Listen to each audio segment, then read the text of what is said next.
Elon Musk एक ऐसा नाम जो जैसे कि हम हमेशा से कहते आए हैं, लगातार सुर्खियों में बना रहता है। कुछ वो अपनी वजह से भी बने रहना चाहते हैं और कुछ वो ऐसी चीज कर देते हैं जिससे उनके बारे में चर्चा होने लगती है।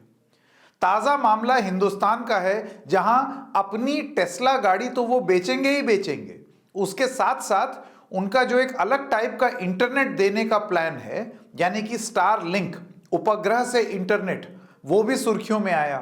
पहले तो आया क्योंकि उसको परमिशन नहीं मिल रही थी, और फिर आया कि कैसे जो टेलीकॉम कंपनीज उनके विरुद्ध थीं, अदालत में जाने को आमादा थीं, एयरटेल और जियो, अब दोनों ने ही स्टारलिंक के साथ करार कर लिया।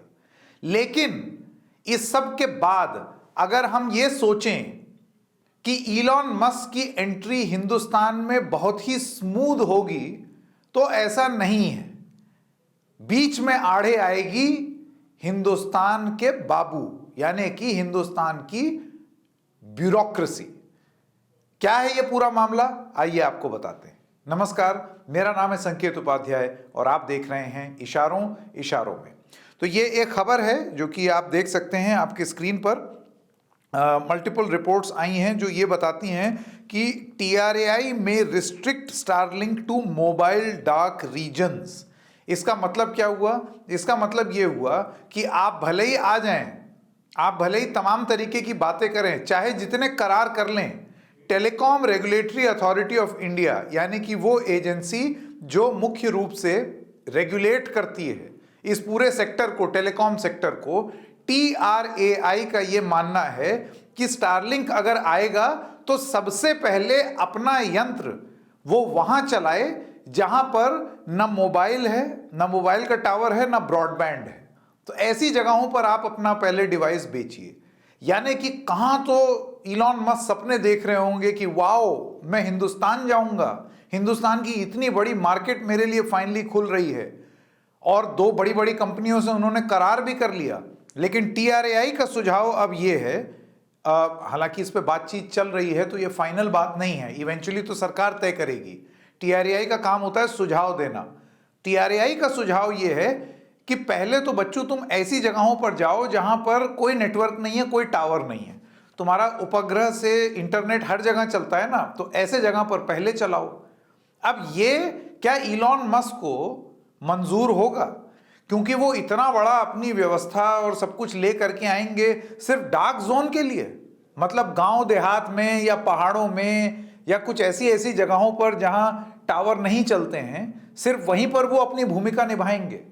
क्या उनको ऐसा महसूस नहीं होने लगेगा कि उनके हाथ बांधे जा रहे हैं? इधर तो वो दो करार करके बैठे हैं ये सोच करके कि कितना मजा आएगा, मैं मार्केट कैप्चर कर लूंगा, लेकिन यहां पर उनकी मार्केट ही सीमित कर दी।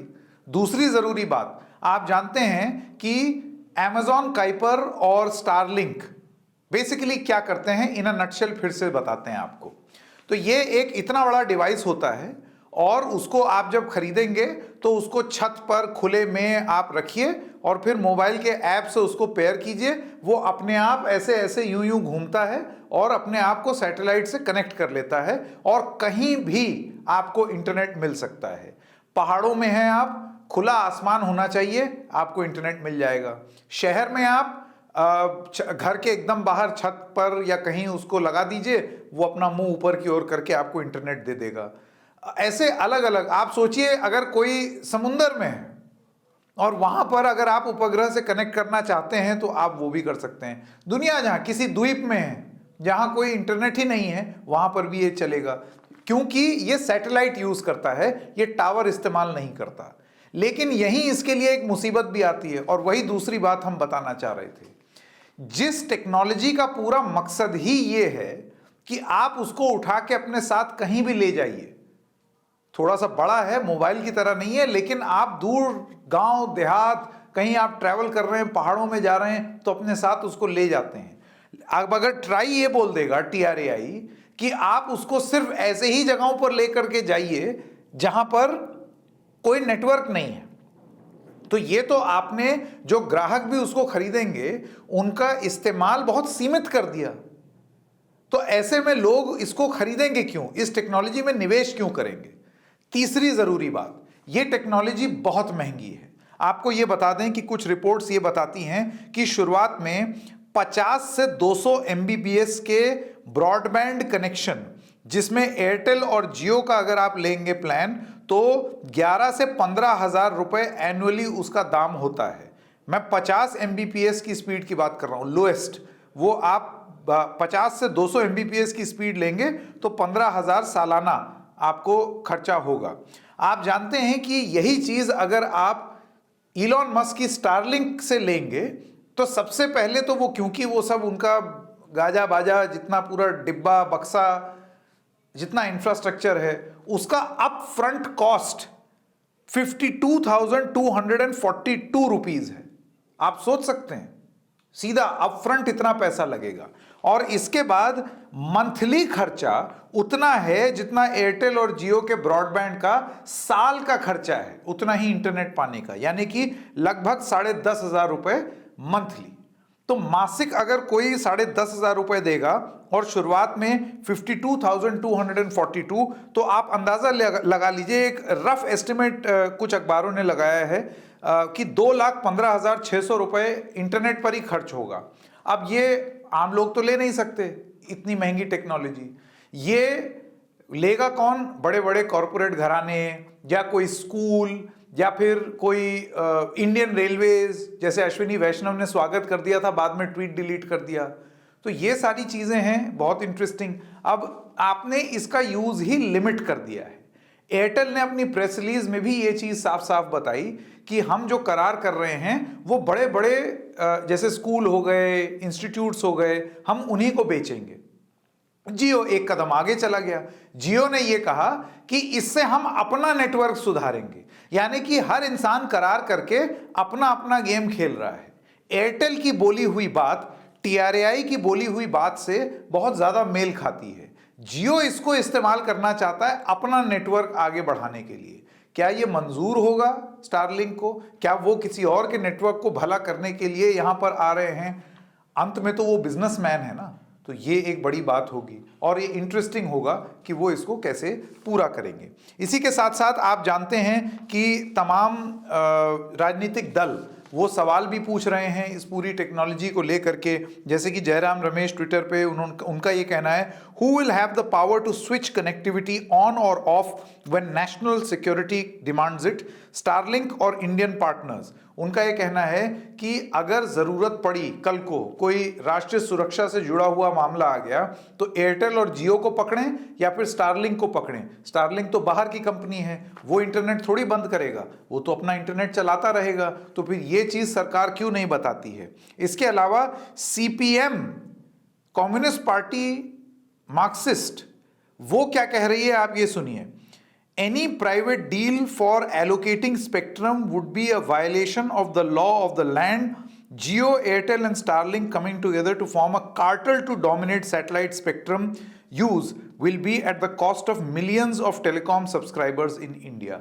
उनका ये कहना है कि कार्टेल की तरह आप आ जाएंगे और उसके बाद फिर ये लोग अपने मन मुताबिक दाम बढ़ा देंगे, अपने मन मुताबिक लोगों को अपना इंटरनेट देने की कोशिश करेंगे और फिर आप कुछ कर भी नहीं पाएंगे और आप ये होने दे रहे हैं। ये तो विपक्ष की तरफ से दबाव आया। मुख्य रूप से जो सवाल पूछा गया वो यही है कि अभी तक सरकार ने अपनी नीति स्पष्ट क्यों नहीं की इस मुद्दे पर, खास तौर से तब जब प्राइवेट प्लेयर्स ऑलरेडी करार कर रहे हैं बहुत ही ओपनली।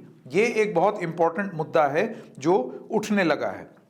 एक चीज और आपको ये बता दें कि जहां एक तरफ एयरटेल और जियो ने करार तो कर लिया है स्टारलिंक के साथ, लेकिन उनकी चिंताएं भी लगातार बनी हुई हैं और यह होगा शायद इलॉन मस्क की कंपनी का हिंदुस्तान में सबसे बड़ा सिरदर्द।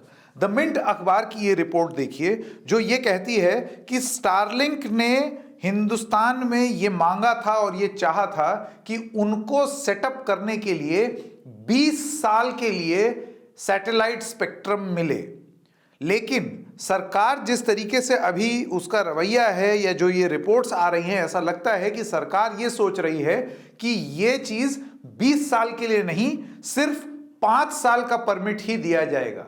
5 साल के परमिट में क्या इलॉन मस्क इतनी बड़ी दुकान हिंदुस्तान में सजाएंगे, इतना निवेश करेंगे, इन्वेस्टमेंट करेंगे?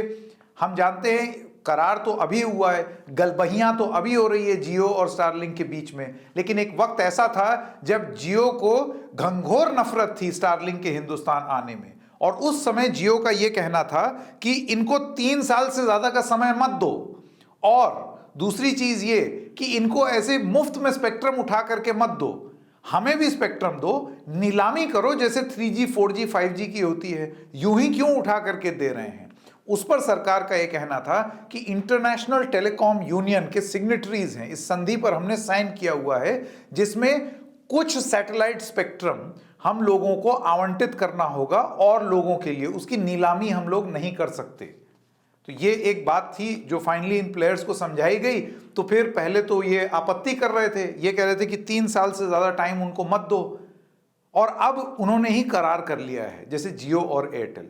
तो ये सबसे बड़ी चिंता की बात इलॉन मस्क के लिए हिंदुस्तान में हो सकती है कि कहां तो वो 20 साल का रनवे मांग रहे थे सरकार से, सरकार सोच रही है कि 5 साल का दें। इतनी सारी दिक्कतों के बीच में, और सबसे बड़ी बात कंज्यूमर पॉइंट ऑफ व्यू से, आप जरा ये सोचिए कि क्या कोई भी कंपनी इसको उचित समझेगी हिंदुस्तान में आने की। और कंपनी तो आप एक बार को छोड़ दीजिए, जो हिंदुस्तान में ग्राहक हैं, जो इंटरनेट चाहते हैं, उनके लिए क्या स्टारलिंक एक बहुत ही ज्यादा महंगा सौदा होगा। सोचिए, जिस टेक्नोलॉजी में साल का 2,15,600 रुपए खर्च हो जाए और वहीं आप ब्रॉडबैंड लें 11 या 15,000 रुपए में, तो मेरे ख्याल से फैसला बहुत साफ है।